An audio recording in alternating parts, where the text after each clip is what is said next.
Welcome to Vets to PM's Military Transition Academy podcast, the show where we discuss how to succeed in transitioning from the military service to the civilian workforce. This show and the academy it represents helps veterans transition into meaningful, lucrative post-service careers. Your primary host is Eric Doc Wright, PhD, certified manager, military veteran, serial founder, best-selling business author, philosopher, linguist, and coach.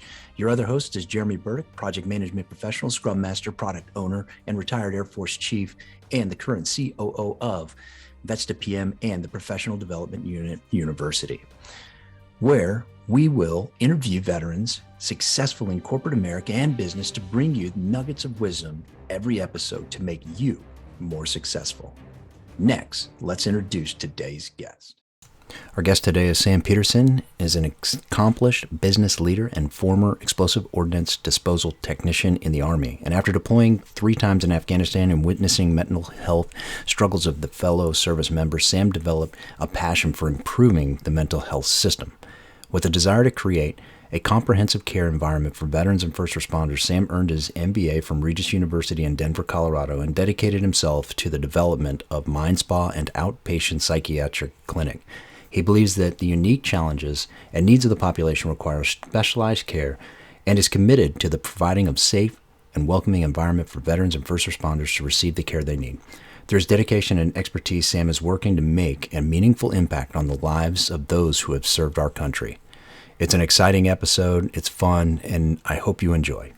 So I'm talking to Sam and another guy, and I think I just got done speaking or something, right? Like you guys came up and said, "Hey, whatever." And so we were talking and they started telling me their story, and it sounded like Hurt Locker, some other Hollywood thing you'd see, but these were like real live cats living this stuff, right? And what blew me away, and subsequently I watched them tell the story another 24 times probably over the next 2 days, everybody that heard them was instantly wrapped up in the story, and more so wrapped up in what Sam was doing. And I'll let him tell you the story. I don't want to steal his thunder, but what's amazing is this guy's not a neuroscientist. This guy's not an orthopod. He's not, you know what I mean? Like he's just a guy that said, "Hey man, there's got to be a better way." And he put his brain to it and he put his heart to it, and he's got a freaking better way, man. It's pretty revolutionary. So anyway, Sam, I totally did you just this justice now, brother. But JB, that's my lame intro. Sam, didn't even get that I was a mammal. I mean, lipstick damn. That pig, baby. Oh man, Phew, I don't know if you can lipstick an arthropod, but fuck, I'll give it a shot. Yeah, I guess I could just start at the beginning. Back in 2015. I preface this. I was an explosive ordnance disposal technician. I know a couple of the guys in the Hurt Locker movie that were in the Hurt Locker movie. But came back from my second deployment to Afghanistan and was just struggling really hard. Was about to transition out of the military. And that loss of identity was like moving in like an Afghan sandstorm, and was just absolutely crushing me. I had just been kind of deer jawned, had my ex-fiance cheat on me while I was deployed. So really came back to, at least in my mind right then, nothing. And, it got to the point where the panic attacks were getting so bad that I was just like, all right, man, like that 45 is starting to look real tasty. And I had my gun, in my hand, getting ready to just handle it. And, my phone went off, and it was one of my buddies inviting me over to kind of our version of Christmas. As Bromos. So, it's, whatever your signature dish is, whatever booze you want to bring. And someone brought some MDMA, and, still in the military, I was under the impression that, oh my God, if I do this, like I'm going to put holes in my brain.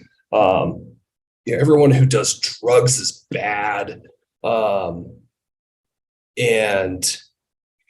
I was just so broken that I was like, you know what, screw it. Like, I'm just going to finish the job after this anyway. So who cares? And so, yeah, one of my buddies, poured some MDMA out on the table and he's like, hey man, like you're super fucked up. Like take what's on that table, sit down on that couch and tell me what's bothering you. And I was like, hell yeah, man, I got nothing to lose. Boop. Tasted awful. And I sat down on that couch and I just opened up all the way, bawled my eyes out for 3 hours. And it felt like someone just took my soul out of my body and washed that fucker in bleach and stuck it back in. The problems were still there, but like I got to feel joy for like the first time in my life. And it was amazing. And although that saved my life, I didn't really do anything with it until, a couple of months later, a mentor of mine and my previous business partners, he was a master sergeant in EOD, one of the nicest dudes you'll ever meet. Just one of those guys who's just happy all the time. And you don't see that in the military very often. You're usually we're a bunch of crotchety fuckers. And I was the last guy to talk to him at the unit. On Memorial Day, he walked out into his backyard and shot himself in the head with his 3-year-old son in the house. And it was just devastating. It was devastating to see such a great leader and such a great dude decide to end his life without saying a damn word to any of us. And after I had just been in that spot, I had been in that exact spot, but someone intervened and not only intervened, but like gave me a taste of what happiness could feel like, what relief from my symptoms looks like. And man, after that, it was like I got out of the military in 2015, at the end of 2015, and it was like, yeah, this is it. Like I got to do this for other people. Like these are my friends, and they're dropping like flies from things that don't need to be taking them down. And we see this, EOD, special operations, you name it, every career field. Like we're just seeing this epidemic of veteran suicide is almost a platitude now. And we see it even more in the first responder world too. So, after that, there's a lot of research, a lot of learning, a lot of hard lessons, just reading PubMed like it was going out of style. And eventually, it was 5 years after kind of started this journey, we opened up our first location here in Denver. It's called Mind Spa, and we're an outpatient psychiatry clinic that really focuses on total brain wellness. So, we are really taking the model of psychiatry as we all understand it, and the model that we are so disenfranchised from, this whole Russian roulette with a pill bottle thing. Not for us. What we do here is much more integrative and much more holistic. So, we do med management, but we do it informed by pharmacogenetic testing. So we take a cheek swab and we can, from your genetic code, look at how your body is going to break down these drugs, which ones are going to cause you side effects, which one actually has a chance of working for you. And then, if drugs are the option we go for, then that's what's prescribed, but at a pediatric dose that's stepped up over time. Especially with medications, the last thing you want to do is just shock someone's nervous system. And then that integrated with integrative psychotherapy, very somatically based, try to get people back in their body and really feeling where the trauma is coming from, because trauma depression, anxiety, it really doesn't matter. It happens to us on the level of our entire nervous system. It's not just in our minds. It's, if you've ever had one of these, like a panic attack or something, it's not just in your head, it's your entire body. You start shaking, you're sweating, your heart rate's up. And in order to really heal from that, in order to process these things, we can't, imagine like a key. You can't try to open this multifaceted key with a single little key. You have to kind of use the same mechanism to turn the lock and uncouple it. And that's where our other therapies come in. We also do deep transcranial magnetic stimulation. So that's an MRI coil that's inside of a helmet. And that MRI coil creates a magnetic field inside your brain up to 3.5 centimeters under the surface of your scalp. And we can, with this machine and its different coils, we can target deep brain structures and either upregulate neurons or downregulate neurons, depending on what we're doing. And we can treat depression. There are indications for PTSD, obsessive compulsive disorder, smoking cessation, and we're working on on bringing more things into the fold, getting better at anxiety, getting better at PTSD, and really teaching the brain and empowering your prefrontal cortex to tell the rest of your brain to shut the hell up. No one wants to be ruled by their amygdala. Fight, flight, or freeze. Nobody wants to do that all the time. We've all got experience with that. It's not fun. And we also do ketamine infusion therapy.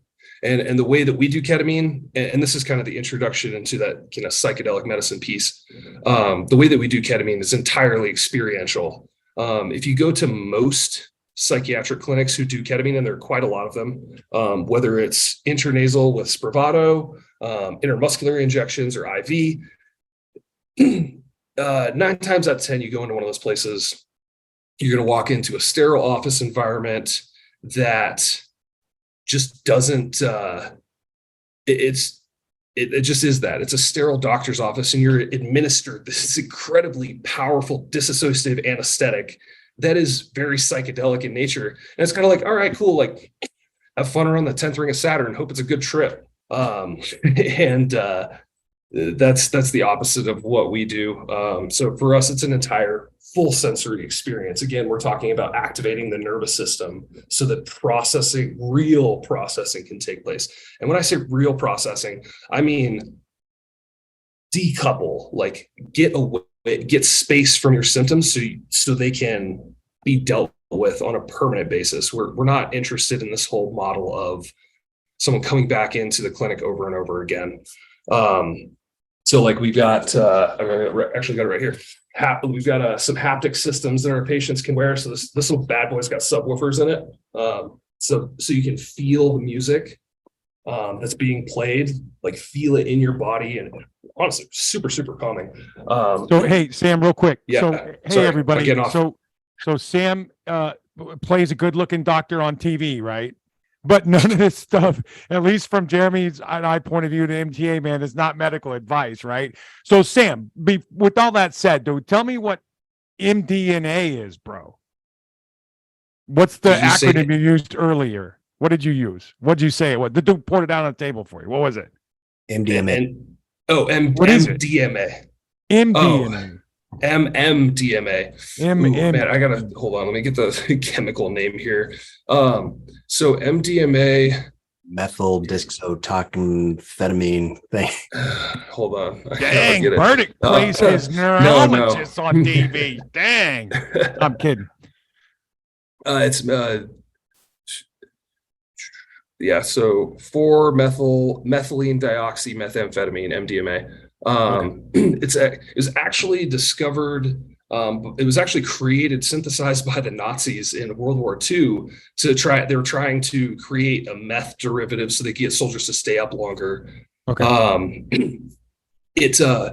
And again, hey guys, it's important to note, you made a good distinction there. I'm not a doctor. I'm just a nerd who really gets into this stuff. So nothing I'm saying is medical advice or or is there to take the place of medical decision making by any means. But with that said, but Sam is a humble guy. So one of the things that impressed me the most about what Sam was doing is when I met him, he was doing sources sought type stuff. Like he was so early with a lot of this stuff. He was still trying to get VA and DOD and whatever else to like pay attention. So dude turned into a research monster. I mean, volumes and volumes of research on like 8 or 9 different related topics and therapies and whatever.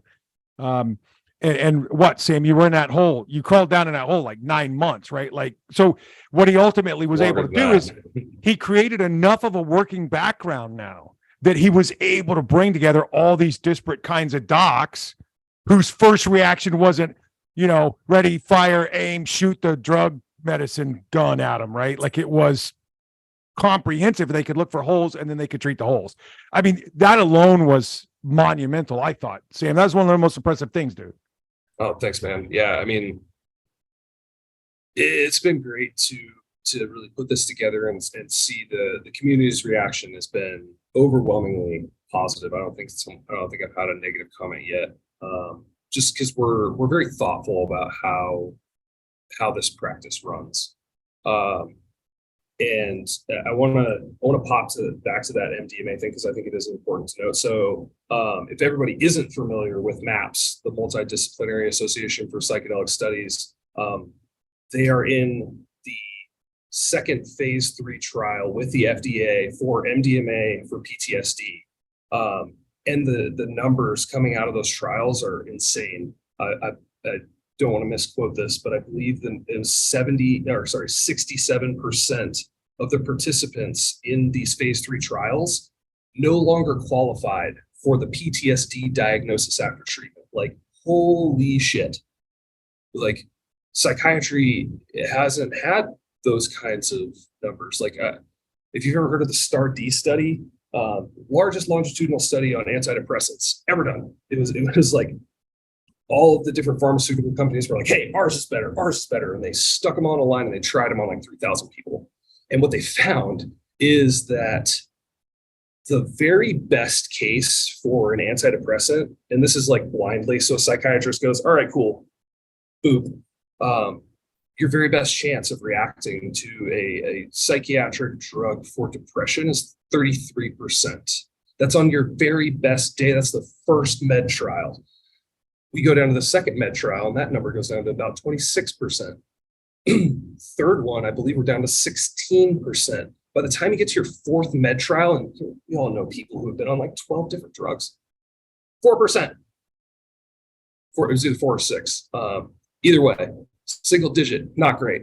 So yeah, and that really bleeds into, it's a long-winded kind of intro into transitioning out of the military. And I know a ton of guys who like had a whole bag full of pills that they took every day. And that makes it really hard. I mean, I'm sure you guys have dealt with, mental health in the folks that you train a ton. Yeah, I'm glad you bring that up. I mean, obviously it's a systemic issue that you're noticing. It's not just onesie twosies. It's a lot of people, and you kind of hit home. I had a buddy that committed suicide here recently, and he was the same way. Man. Yeah, Master Sergeant. Like, I looked up to him so much when I was young, and he'd been retired for, I guess maybe 15 years, and he's just dealt with it that long. So it was just the endurance factor. It wasn't that he was fixed. It's just everybody from the outside looking in, the happiest go lucky guy that you ever see, but it's just the demons in the closet got to him. And for anybody not, listening and watching, obviously you could be Jeremy Renner's body double. So I think it's pretty. He's a lot shorter than me.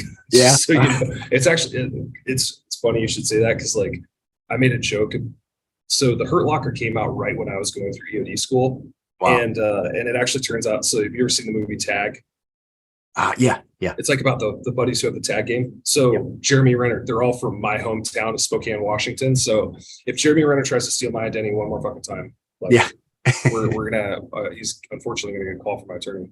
Right. The next movie will be Bromus, right? So, Bro, dude, if someone makes a Bromos movie, I better get some royalties. yeah. But what a life-changing event. Oh, And yeah. at the point, I mean, I really appreciate you sharing, because I think it's not lost on me, and I don't think it's going to be lost on our audience either, that you share a vulnerable moment where a 45 starts to kind of like look like a cupcake, right? And it's, hey, this could be a lot easier if I just wasn't around. And we tell ourselves these lies like over and over, and you'd begin to believe them. But what a cool like story to break you out of. Not that I'm advocating drug use, but I do see the value that it saved your life, and through that experience, you get to create something like the brain spa that just might prevent other people. So I'm really digging it. I mean, talk to me a little bit more about some of the veteran mental health issues that you've seen, and then some success stories. Like what's something that somebody in like maybe active duty, like, hey, I can't use the drugs, I can't do this, what can they do from a legal standpoint, you think, while they're still in? Yeah, so that's where TMS comes in, transcranial magnetic stimulation. It's covered by TRICARE. And in fact, like, if anybody, listening to this is interested in that, and you're in the Denver, Colorado area, like, we take TRICARE. If we can get you approved for TMS, then we can really throw the kitchen sink at mental health issues. So like for active duty, TMS is very much approved. Like TRICARE will refer out to it. You can get an off-post referral for it. It's 75% effective against depression. And that's in a double-blind, placebo-controlled study. Like, that is gold standard science. And then I'm going to take a kind of a step back here. So, that's if someone can't do ketamine. And for people that are active duty, that can be an issue. But ketamine, you're talking 70 to 80% depression, anxiety, trauma symptoms. But ketamine itself is a little bit more, it's more of a bridging therapy. We don't typically see, at least in like the old treatment model, we don't see a lot of guys who, just have this magical, oh shit, I'm cured. It does happen sometimes. I'm about to tell you a story of one of those instances. But the big thing I want people to know is, like, if you're struggling right now and you've had this monkey on your back, and it doesn't matter if that's the depression monkey, the anxiety monkey, or the trauma monkey, like, you don't have to live this way. Like, there are things that work, especially if you've got the mindset to make changes in your life, healthier lifestyle choices. Like, you can feel better. Like, there are treatments for traumatic brain injury that work. There are treatments for PTSD, depression, all these things. We have this toolkit now, and it's just starting to get out to our world, the veteran world, that, like, these things are an option. But to give you one of those stories, and please feel free to stop me if I'm just rambling. So we had right when we opened, had a former infantryman with the 82nd, several combat deployments. And this guy he walked in just frail looking, giant bags under his eyes, super skinny, just head held low, couldn't even look you in the eye. And so we identified the problem, got him into ketamine treatment, and our clinical psychologist is really into these quartz singing bowls. It's the same principle as the vest, that haptic system that provides that feedback to your nervous system while you're on this journey. So, Ron, Dr. Schwenkler comes in. He's got the quartz singing bowls. We found out that this vet had a really deep Cherokee heritage that he was super close to. So, our whole wall's a projector, threw up some Native American imagery. And while he was getting his ketamine infusion, Dr. Schwenkler was running him through a guided meditation that went with the visuals. And after 60 minutes, he stands up, just tears in his eyes. He's like, gives Ron a hug, and he's like, hey, I feel different now. We're like, hell yeah, man, that's awesome. Didn't hear from him for 5 months. and we're like, oh shit. like this, we tried to call him, wasn't answering. We were really worried, because he had told us right after that day he had gone to Home Depot to buy the electrical cabling that he was going to hang himself in his van in our parking lot if this didn't work. So, anyone who's in the mental health field or vets in general, you're like, ooh, man, that is high risk. Put your arms around that dude, make sure he doesn't hurt himself. So didn't hear from him for 5 months. And we just saw him about a month ago. And I was like, who the hell is that? Like, walked in kind of jacked looking, full in the face, like started eating right, exercising, got a very, very much needed divorce, just turned his whole life around. And it was like, hey, that's when we really, we knew from a theoretical perspective that doing this was a better way, but that was like, check, please. Like, that's it right there. Like, replicate. Wow. What a story. I mean, to me, I'm a kind of a control freak, not that anybody might know that. Most of us are. Right.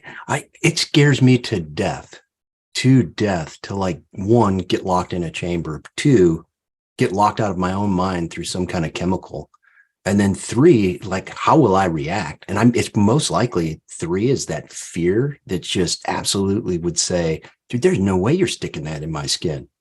Oh, JB, I love that you said that, because that is such especially with our special operators, like that is such a thing. And that's why it's important to mention that, like, when ketamine is being administered, like, we and anybody who's administering this responsibly, especially for someone who doesn't have experience in this space, start at a baby dose. It's enough to like, and this is administered over 6 different treatments. So, first it's a stepwise progression so that nobody's getting kicked into the deep end of the pool without getting taught how to swim. So it's like, the first infusion is typically enough to like make your teeth numb, you're kind of fuzzy, feel a little floaty. And then by the 4th infusion, you're starting to get into that, okay, I'm going to be floating around a little bit. Like, I'm out of my body. But the nice thing is, it's like, okay, my body's over there, but I'm still me. I'm still here. Like, I'm just in a different place. And it sounds really scary, but in practice, and especially in a controlled environment where you're what's called resourced. So when your nervous system is fully resourced, it's really not scary. It's like you're holding the hand of your best friend, the person you love the most in the world, and you're just going on a little trip. Yeah, I could see that. I mean, I like the fact that, it's not like you put it once before, it's not a sterile room. You're not just in a lab coat. And then one of the aprons that shows your arse off, but the idea is it's guided, right? So I think that's pretty. And so talk to me just a little bit more, with some of the other advanced treatments. So we've talked really kind of about like the bowl. We talked about transcranial magnetic therapy, and then we've got ketamine. Do you guys utilize the MDMA? Is that allowed? Is that legal or no? So not yet. Obviously we're a psychiatric office, so everything we do is prescribed by a doctor, above board. No dark medicine here. So MDMA is not federally legal. The MAPS, again, Multidisciplinary Association for Psychedelic Studies, they are thinking that right around the summer 2024, and it's kind of a joke in our community that like it's always a year away, but we're going to get the FDA to finally give the rubber stamp. Psilocybin is right behind that. I think it's I don't want to misquote this, but I believe it's Beckley who's running that phase 3 on psilocybin for depression. Please fact check me. I'm doing this off the top of my head. So they're in the process of doing a trial for psilocybin for depression, and once those are fully legalized, recognized by the FDA, absolutely, like we're in a great position to implement those. But for us, it's the scientific rigor that we have to maintain is really important for all these doctors with medical licenses. Of course, of course. Have you seen any studies, or have you guys had any success with like CBD or like any of the Delta variants or any of that? That's not something we really dabble in. And it's definitely outside of my zone of expertise to comment on CBD and cannabinoids. I like them, but I'm just wondering because you're always talking to a vast crowd. Not everybody can get to Denver, right? So I think I'm just trying to kind of bring it to the town. Like, hey, you could go get ATP, if you're having trouble sleeping. You could go get some of these other things that, one, are legal, two, are easy accessible, and then three, like, you probably got some cool techniques you could give the crowd, like, hey, this is a breathing tech. This is called box breathing or something like that. So on the topic of accessibility, one, TMS is everywhere, especially so we use the BrainsWay machine. You can literally just Google, BrainsWay TMS near me, and I am certain that I haven't looked this up, but I work with this company all the time. So they're in most major cities. As far as like deep TMS goes, and that's very important, deep TMS, because there's repetitive TMS and there's deep TMS. Repetitive TMS can only get about 1 centimeter under the scalp. Deep TMS can get 3.5. And then ketamine. Like, I would be shocked if you can point to any mid-sized or small city that doesn't have a ketamine clinic in it, at least one. Like, my hometown of Spokane, Washington has 2. And it's like 500,000 people. So from that perspective, like, the accessibility of those 2 treatments alone is very high. Okay, great. Thanks for sharing. I appreciate that. Doc, come Yeah. on. What are you thinking? I'm just loving your deep dive with Sam on this stuff. You know what I mean? Yeah. I mean, it hits close to home, there's just so many people that hurt, to include, I would say even family, I just see it daily. It's so painful because it's not like a broken arm you can put a cast on. It's not like a broken finger you can put a splint on. It's something invisible, and it's so easy to hide. Like, I could hide mental symptoms from 80% of the world, maybe 95% of the world. And I can even let you in partially and just say, hey, yeah, I have issues with this, but you're never going to see that deepest, darkest 20%. And I think maybe I'm no scientist, I'm no doctor. I guess just neurologically, when I think about it, just from a logical perspective, I think that's what ketamine's doing, is it's forcing you to uncover that deepest, darkest 20 and deal with it. But I don't know. Well, it also, I think A little bit. And this is easy to say, right? And it's almost cliche. So, somebody can kick me in the shins if they ever meet me in real life. But part of what we see sneak up on him first, though. What's that? Oh my God, Sam has a picture, dude. He snuck up on me at GovCon and scared the shit out of me, dude. And my selfie. Yeah, my 16-year-old will tell you anyway. I scare pretty easy. I'm pretty jumpy these days. Loud sounds. Anyway, most of our guys and gals, that struggle just with remaking themselves over to go get a paycheck, much less the TBI and the calcification and the noggin and all the other serious stuff going on top of all that same stuff. Hey, I got to go get a paycheck, right? Is they get inside their head, and then you start circling that drain, man. Like, you know what I mean? That's just a really bad place to be. And you could talk yourself into some really myopic, stupid shit. And I know I've been there. I'm a coward. That's why I'm still here. Right. But my whole point is that Sam said it, they gave the guy the treatment. He disappears for like 5 months, and they're like, oh my God, what did we do? And then they see him, and he's outside his head. He's working out. He's being fit. He's there for his buddies. I mean, it's really easy to say to do. It's really hard to do it, but it's simple. Just find something, some outlet, somebody, some organization, some reason to get up in the morning and get out of bed and get out of the house and go do something that somebody else is dependent on you to do. You know what I mean?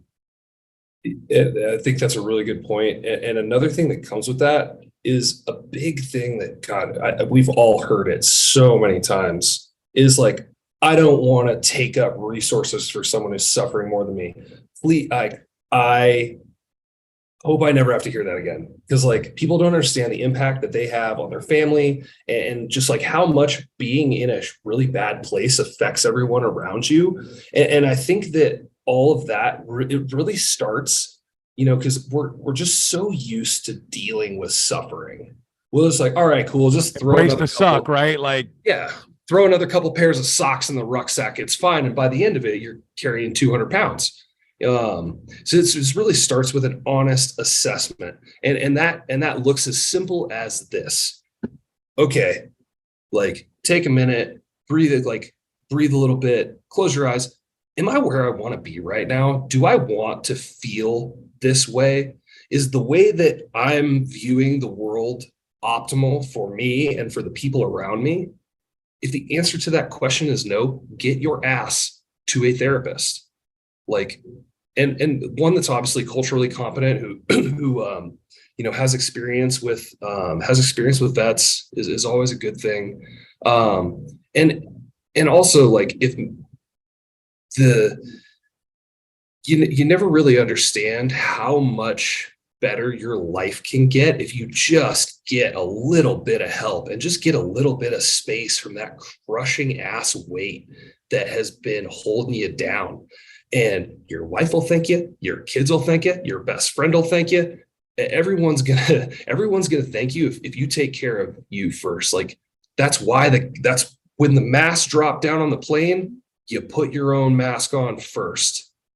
Sam, that's a real good point, dude. So as you're talking with this, man, I'm thinking, God dang, it makes so much sense. But here's another stigma we see too. Especially guys and gals that have maybe been out for a couple months, like they thought transition was going to be a walk in the park, dude. Like, I'm me and I'm 10 feet tall and bulletproof and eat glass at breakfast. Like, I'm good, right? And then they figure out they don't. And then, like, you can't get a job like stocking shelves on third shift at Home Depot, right? Because now you're in your head. So it's okay to ask for help, man. In the civilian workforce, people ask for help all the time. In pro sports, people ask for help all the time. That's what the trainers are there for, and the dietitians and the nutritionists, whatever. So, dude, is it a challenge for you to get people into the clinic? You know what I mean? Like, do they, or are they pretty good about seeing what you guys could do and seeing the results and be like, man, I'm gonna get myself over to their clinic? Yeah, I mean, it's definitely a little bit of column A, a little bit of column B. Mostly people, when they're like, oh, this is a veteran-owned establishment, like they work with vets and first responders, because like the last thing someone wants to do is go see some therapist, and it's some like a lot of us are alpha males, alpha females, like we're strong people. You kind of have to be. There's a certain level of resilience that's baked into this veteran experience. Especially when you get into the operator level. So a lot of that stigma is like, I don't want to go talk to some pencil neck shrink who doesn't understand, or like, I'm going to talk about often, somebody in Afghanistan, like, oh my God, you killed somebody. Or who's going to like, med me up, or they're going to med me up, right? Like Russian roulette style, man. Like, it sounds like you need an SNRI. Ha! We'll just throw 3 of them at you just to make sure. We'll just start at the maximum dose. You're really depressed. No. So yeah, I mean, to answer your question, as far as like our clinic goes, no, we don't see that, but there is certainly that aspect to it. But like, asking for help is how you get better. Yeah. And think of the ones you're not reaching, right? That's I think the main point, right? That's what's so cool about being on this show. Is like, it's the ones that you don't know because they don't want to ask for help. They don't take that first. I think really, I just want to back it up just for a second, because it's super important. That brick one, like, Wizard of Oz, like the yellow brick, the first brick is recognizing that you need help. Am I where I want to be? Right. I love that. Close your eyes, take a deep breath. Just think about it. Am I where I was like when I was 10 years old and I didn't have a care in the world and I was just out there riding my skateboard or doing whatever, and I didn't think about all this junk in my head? Wow. I mean, that's therapeutic just on itself, right? And you can kind of see it's the juxtaposition of where I was, where I want to be, and where I am. It's like, okay, wait a minute, I might need a hand with this. And I'm sure you have other, other help that doesn't involve every procedure. Sometimes it's talking about it. I don't know the full spectrum of what you guys offer and it's brain spa, right? How would we find it's mind spa. mind spa? I get that. I've always missed the D. Spa. Yeah, my mind spa. Yeah, we're here in Denver, Colorado, south side of Denver. Mindspadenver.com. Yeah. But yeah, and there's a lot, there's quite a few places that do similar stuff to what we do. Like, the thing that makes us unique is, one, that we're culturally competent, like we're veteran owned and operated, and two, that we're really interlacing a lot of these things together in a way that I don't think a lot of other clinics are doing.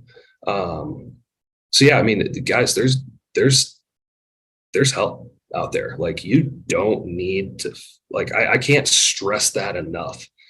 Like, I think it's a good exercise to be like, man, what are some of my triggers? So, and that's easy for all of us to identify. All right, cool. I don't like large crowds. Man, wouldn't it be cool if you could go to a concert or to the fair with your kids and your wife and hold their hand and not have to be like this the entire time? Man, wouldn't it be nice to go to a movie and not have to pack a piece?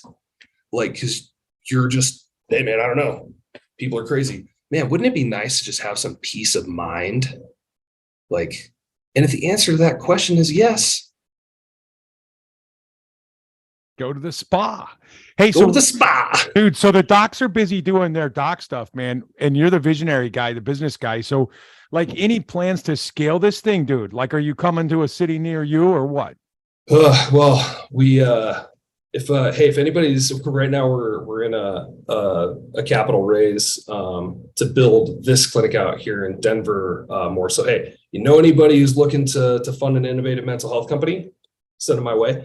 I'm going to do a couple connections for you right after the show, dude. I appreciate that. Yeah. So, the plan here is to, we just opened this sucker up less than a year ago. June 1st is our year mark. So, it's building this place up a little more. I'll probably end up doing the Front Range of Colorado first. And what I'm really hoping to do is more than just expanding, because that's important. Like, getting access to our model, I think, is important. But what I'm really looking to do is to change the way that mental health is treated in this country. And that's not something that me or any organization that I own could ever do. Like, this has to be a movement. This has to be people like me, like Dr. French, like Dr. Schwenkler, getting up and saying, like, hey, this works. This right here, this is the model. Like, it works. And guess what?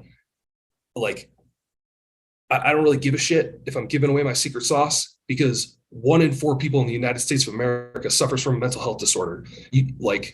There is no way that we could ever compete with each other.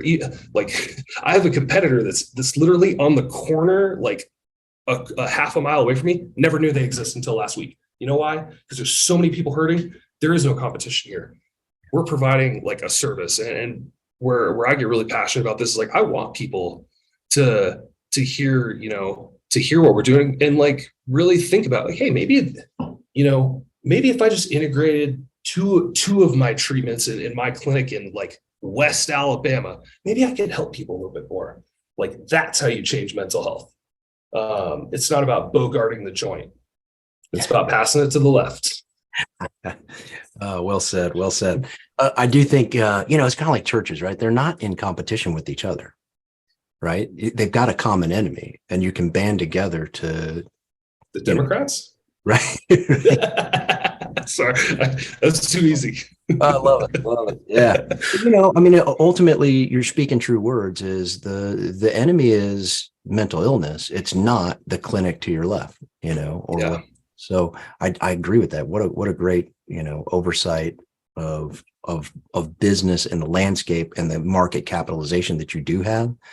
It's not necessarily about making money, but if you're making money along the way, great. But you're helping, and the impact is you're changing lives. And in fact, you could easily say you're saving lives. So I think man, that's do that every day. It's super rewarding. Important work. Talk about purpose. I'm sure you have a ton of purpose There's nothing like, I'm trying not to get choked up about it, man. I think about, is that the shut up timer? No. Sorry. Yeah, dude, I think about, my mentor who took his life, and that kid, I think about his son all the time. And if I can do that for hell, a couple people a month, like that gets me out of bed in the morning. Cause like, talk about turning a negative into a positive, like, and especially like in our vet and first responder community, man, like these are some of the best people in our nation, people that serve first, that serve a purpose higher than themselves and have chosen to voluntarily. Like, there's a ton of value in just that alone. Like, and there's a ton of value in that person or persons, like getting to raise a family and bringing in the next generation with that service in mind. We're missing that in this country big time. And it's up to us, to the vets, to the guys who have been downrange and been through the shit, to go, hey, politics, hey, mental health, hey, sustainable housing, hey, recycling. That's my problem. Like, I'm going to take that one down. You look at like, I tell people, like, imagine what politics would look like if we had a bunch of Dan Crenshaws and Tulsi Gabbards out there, like, and not to get political, but people that can have these real discourses, not get pulled into partisanness, and really look at the service aspect of what they're doing. Like, shit, man, if we had a couple dozen more of those, I don't think we'd have a lot of the problems we do today. Yeah. True words were not spoken, for sure. Yeah, I agree. Yeah, sorry, not to get political though. Yeah. We tried. I'll leave my mic on mute. Yeah, I saw that. He had it open, and then it went boom, mute. So yeah, dude, I agree, and I think the one flaw of the veteran / first responder is because they are service to others first. The trap is they never serve themselves, and self-care. Totally. Mental health, physical health, it all compacts. And I like your analogy of the rucksack. You just, all right, just throw another pair of socks. Okay, cool. Just throw that one in there too. That bag of pills, I'll take those. Yeah, no problem. And you just keep going through the muckety muck, and it just doesn't work. So yeah, I mean, just stop it. Yeah. Just put your fucking mask on first. Work out most days. Take some athletic greens, make sure your hormones are in the right balance. Like go see a therapist. Hell, go see a psychiatrist if it's getting to a certain point, like I totally agree. Like that trap. And I think I call on all veterans and first responders that get into that trap. Like, it's not just you in the bear trap. And that's what we really need to realize, that when you get stuck in a fucking bear trap, guess who else gets stuck in the bear trap with you? Your family and the people around you get stuck in the same damn trap, because that's how this works. Like, we're mammals, we're wired for connection. And if one of the people, like, if your closest friend or your wife has a bad day, guess what, buddy? You're having a bad day too. That goes both ways. No doubt. And I do. I mean, I agree. I love what you said about waking up in the morning and just helping just one more, right? Just one more. And I know at Vets to PM, that's really what we look at, is when we get somebody a meaningful, lucrative career, that's gas in the tank for just one more. Like, we're not going to help all, 240,000 exiting service members yet, but, tomorrow we're going to help one more, and then one more. And that just it really keeps us going, as I know it does you as well. As we begin to wrap this up, right? What's one tactic, tip, or technique that you want to give to somebody that's struggling today, other than, obviously, the answer is go to MindSpa.com. But what's MindSpa Denver, MindSpaDenver.com. Okay, .denver.com, and we'll get that right for the description when we put it in there. But what's that one tip that they can do right now to make that 45 look less like a cupcake? Man, go talk. Like, it's kind of a big tip. One, go talk to somebody. Like, honest. It all starts with honest self-assessment. Like, do the honest self-assessment. And if the answer to the question, am I where I want to be right now, is no, this is a binary flip switch here, then go get some help. And I think that, and again, not trying to give anybody medical advice here, or psychiatric care or therapy advice. But there's a couple different things that you can do to like dial in. All right, what's actually going on here? Like, the first one, like really easy one that's pretty damn cheap, is go get some blood work done. Like, a lot of us, especially as we age, like I am 33 years old and I'm on testosterone replacement therapy. Like, and I'll tell you what, clinical depression, really rears its head in a lot of different ways. There's a lot of different facets. Like, until you get an accurate picture or a good assessment of like what's going on, you're going to be punching in the dark. So, talk to someone, get some blood work. That's a really good way to like take the first steps and, okay, fine, I feel like shit. I'm mad all the time, or I'm anxious all the time, or I'm depressed all the time. Well, what the hell now? All right, let's go talk to an expert. Let's go get some blood labs. Let's merge those two and start coming up with a plan. Because as soon as you when you're in that deep dark hole, man, that first step out where you're like, oh, I don't have to see everything as a threat all the time.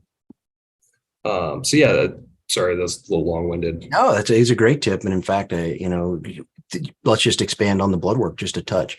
That's not, you're not saying go to your normal physician, or you need to go somewhere that they can test hormones. And you can go to LabCorp, or your primary care can get you a blood panel to test, especially for males, to test for free testosterone. And pretty much any internal medicine doctor should be able to read that and tell you if you're on the low end or the high end. Okay. So yeah, I love it. Thank you. I mean, it's not a special wizardry test. It's just go get a complete blood panel, have them look at it over with you, and then maybe have that conversation with your doctor too and say, hey, I'm feeling this. Is there anything in my labs that would reflect, or something like that? So I like it. Doc, as we round this out, man, any parting shots? No, Sam, we've known each other for a couple of years, man. I'm really glad that we hooked up again. And where did I see you at recently? We had a phone call recently. Yeah, a couple of weeks ago. I don't know. Do you ever leave Florida? What? Do what? Do you ever leave Florida? Hey, sometimes. Dude, the fishing and the surfing and the sailing is great down here, brother. What are you talking about? I'm outside my head, dude. I'm literally outside. Anyway, yeah. So anyway, it's cool to finally get you on the show, man, and talking about Mind Spa and the whole model and the advances you've made since last time we chatted. So, and I'm going to hook you up. Shameless plug. I don't know these. I know these guys. No financial interest, right? Whatever. But for those of us in the crowd in the MTA Podcast Nation who are veteran business owners, the Bancroft Capital, some really great team of veterans working up there in Fort Washington, Pennsylvania, I think, just outside Philly. Anyway, Sam, I'm going to hook you up with a couple of them. Dan, Marine, Jeff Barrett, Army guy. Yeah, man, they're going to take good care of you. Yeah, I mean, hey, I'm always down for more connections. I mean, the faster we can, onboard some more psychiatrists and scale this, I mean, the more people we can help and the bigger impact we can make. 'Cause God knows, we need more mental health. We need more better mental health. Mo better. That's right. Mo better. I need to get you down here to Texas. We got a lot of bases, so a lot of military folks. Oh yeah, the great place. Yeah. All right. Well, any last thing you want to say, Sam, and then we'll wrap it up. No, thank you guys for what you're doing, and I can't stress this enough. Like, anybody who's listening who's struggling, you have a responsibility to the people around you and the people that you love to not suffer. Yeah, and especially not to just sit there and stew. Like, if you're feeling bad for whatever that looks like, just take the lead. the worst thing that can possibly happen to you is you end up right back where you are. Amen. Yep. All right. Well, thanks again. We'll see you guys on the next episode. Thanks, gents. Thank you for tuning in and spending a bit of time with us at the Military Transition Academy, powered by Vets to PM. If we piqued your interest, but you want more details, please head over to the website vetstopm.com and see if we can help prepare you for a better tomorrow or a future meaningful and lucrative career.